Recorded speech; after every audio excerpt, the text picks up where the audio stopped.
უნდა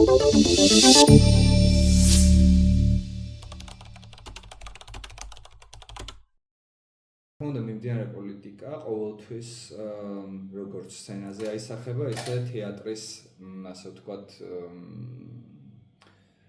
ხო, ყოველდღიურობაზე, თუ შეიძლება ითქვას, როგორც ორგანიზაციის ამ შემთხვევაში, ხო, იმიტომ რომ ჩვენი ამოცანა სინამდვილეში არის ეს ერთობის სივრცის შექმნა, ჩვენი ამოცანა არის დეპოლარიზაცია საზოგადოების და ხშირად ეს ამოცანა უპირისპირდება ხოლმე პოლიტიკოსების ამოცანებს, ხო, რომელსაც ვთქვათ, უფრო აინტერესებს, რომ წარმოიდგინოს საზოგადოება იმ მდგომარეობაში, როგორც დღეს არის, მაგალითად, გაყოფილი, თითქოს ვერ თანხმდება ვერაფერზე, დაპირისპირებული ერთმანეთთან. თეატრის ამოცანა ამის საწინააღმდეგოა სინამდვილეში, ჩვენ ვერთიანდებით სანახაობის წინაშე, ვარჯიშობთ თანაგრძნობაში, ვარჯიშობთ სოლიდარობაში.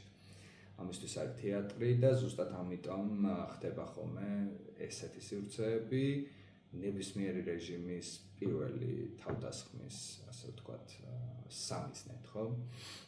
იმიტომ რომ ნებისმიერ რეჟიმის უპირველესი ამოცანა დაარტყას იმ სივრცეებს, სადაც ჩვენ პრაქტიკაში მოყავს სოლიდარობა, ან ვარჯიშობთ სოლიდარობაში, ასე ვთქვათ. იმიტომ რომ სოლიდარობა ნიშნავს გაერთიანებას, სოლიდარობა ნიშნავს ერთობას და რეჟიმის ამოცანაა, რომ დაყოს საზოგადოება. მე თუ არ მეშლება დეკემბრის დასაწყისში დამტკიცდა ეს კანონი. ჩვენ არ გვინახავს არც ერთი შემთხვევა, როცა ვთქვათ თეატრის ან სარეპერტუარო, ასე ვთქვათ, გეგმაში ვინმე ჩარეულიყო ოფიციალურად, ხო? მაგრამ ჩვენ ხედავთ, რომ დაინერგა შიში. ანუ სინამდვილეში შესაძლოა აღარც იყოს საჭირო ჩარევა არაფერში, ვინაიდან ინერგება ის, რაც ყველაზე სახიფათო ფორმაა ცენზურის, ანუ თვითცენზურა. გაგრძელება ყველაფერი.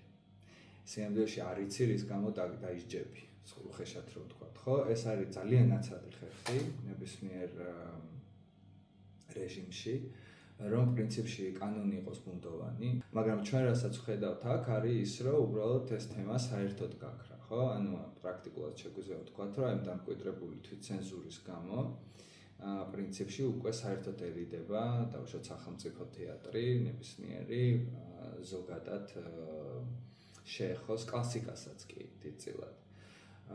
და უკვე ვიწყებთ აი აბსურდამდე მიდის საქმე, ხო? როცა უკვე ისეთ რაღაცეებში ხედავ საფრთხეს, სადაც ეს საფრთხე არ არის და უკვე ჩვენი პერვერსია იწყებს, ასე ვთქვათ, მუშაობას და დაცენზურებას, ხო? თვითონვე.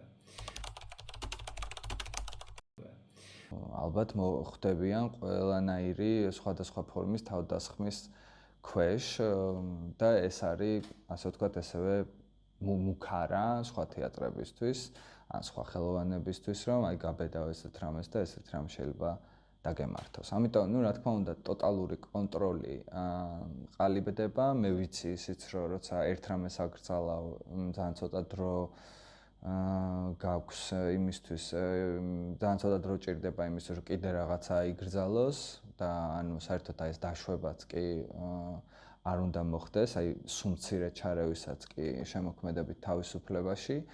მაგრამ ამასობაში ჩვენ ვხედავთ იმას, რომ არაფერი არ იცავს ხელოვანს რეალურად დღესდღეობით, არც ერთი მექანიზმი არ არსებობს, რომელიც მის, ასე ვთქვათ, თავისუფლებას ან გამოხატვის თავისუფლებას ან საერთოდ უსაფრთხოებას დაიცავდა ამ შემთხვევაში.